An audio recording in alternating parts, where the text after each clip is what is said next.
आज बहुत देर से उठा था। शायद रात की दारू उतरी नहीं थी और सर भी भारी लग रहा था। पिछले कुछ दिनों से उसकी मुश्किलें थमने का नाम नहीं ले रही थीं। वो कितना भी कुछ कर ले, हालत मौत से बदतर होते जा रहे थे। इसी के चलते उसने दारू और सिगरेट की लत भी लगा ली थी। आज जब वो उठा तो बस यही दोहराता रहा, वो मुझे मार डालेगी, वो मुझे मार डालेगी। खैर, ये बात दीप जैन की है। जैसा उसका नाम था वैसा ही उसका रिश्ता।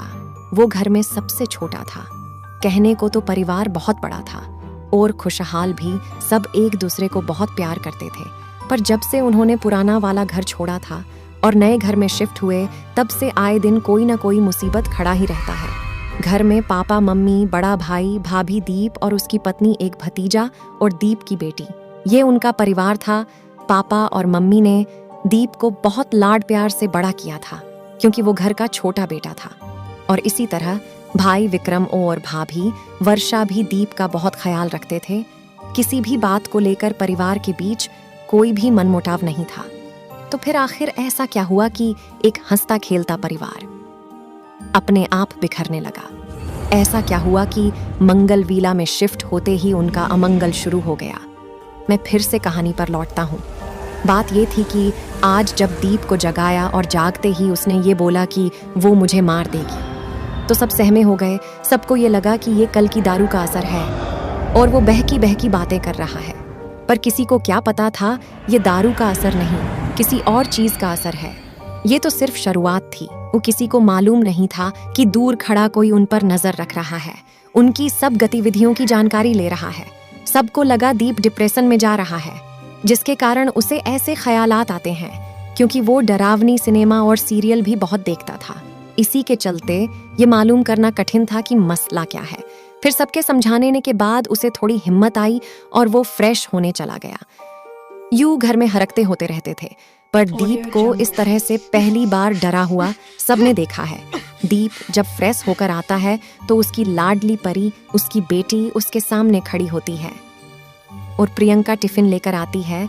वैसे तो दीप 9:30 बजे निकल जाता है, पर आज 10 बजने बाद भी वो घर पर था। उसने प्रियंका से टिफिन लिया और वो चल पड़ा। उसने परी की ओर भी नहीं देखा। इन सब की नजर से दूर कोई मंगल मेंसन पे अपनी नजर टिकाए खड़ा है।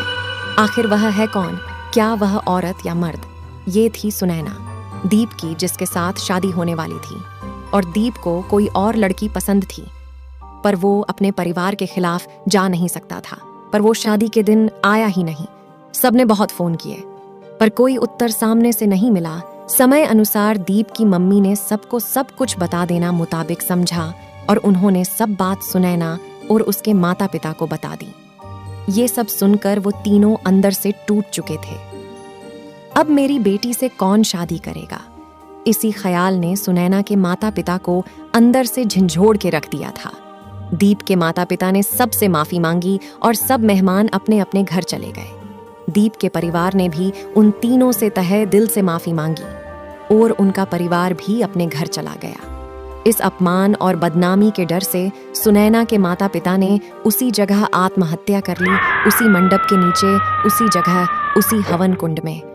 अपने माँ बाप को अपनी आंखों के सामने मरता देख सुनैना ने वचन लिया कि वो दीप से बदला लेगी, वो उसे बर्बाद कर देगी। अगले दिन जब दीप के परिवार को पता चला कि सुनैना के माता पिता ने आत्महत्या कर ली, तो उन्होंने शहर छोड़ने का फैसला लिया और मंगल मेंसन में शिफ्ट हो गए। ये तो थी अब तक की कहानी। अब आगे। शाम को जब दीप घर वापस लौट रहा था तो काली बिल्ली ने रास्ता काट दिया। वो कुछ आगे ही गया होगा कि उसकी बाइक का टायर पंचर हो गया। पता नहीं क्यों, पर आज सब संजोग होने वाली कुछ अनहोनी की तरफ इशारा कर रही थी। थोड़े आगे जाके उसने थोड़ी चैन की सांस ली, क्योंकि सामने ही गैराज था। पर जब उसने नीचे की ओर देखा तो उसे पता चला कि वो किसी बड़े से गोल काली रेखा के बीचों बीच खड़ा था। मानो जिसने भी इस चक्रव्यूह को रचा था उसने दीप को भेद दिया। अब वो पूरी तरह से काले जादू की गिरफ्त में था। उसने देखा सामने गैरेज है। वो वहां गया और उसने पंचर बनवाया और घर की ओर चल पड़ा। घर पहुंचते ही वो नॉर्मल सा बिहेव करने लगा और सबको लगा कि सब ठीक हो गया। पर जैसे ही दीप डिनर करके उठा, वो धम से नीचे गिरा वो थोड़ा खड़ा हुआ, पर ये क्या, उसे उल्टी हुई, और वो भी खून की, और खून भी कैसा, एकदम काला। उसे रातों रात अस्पताल ले जाना पड़ा। ऐसा तो कैसा जादू किया कि पूरा खून ही काला हो गया। अब दीप का क्या हुआ, जानने के लिए इंतजार करे एक हवेली ऐसी भी भाग 2।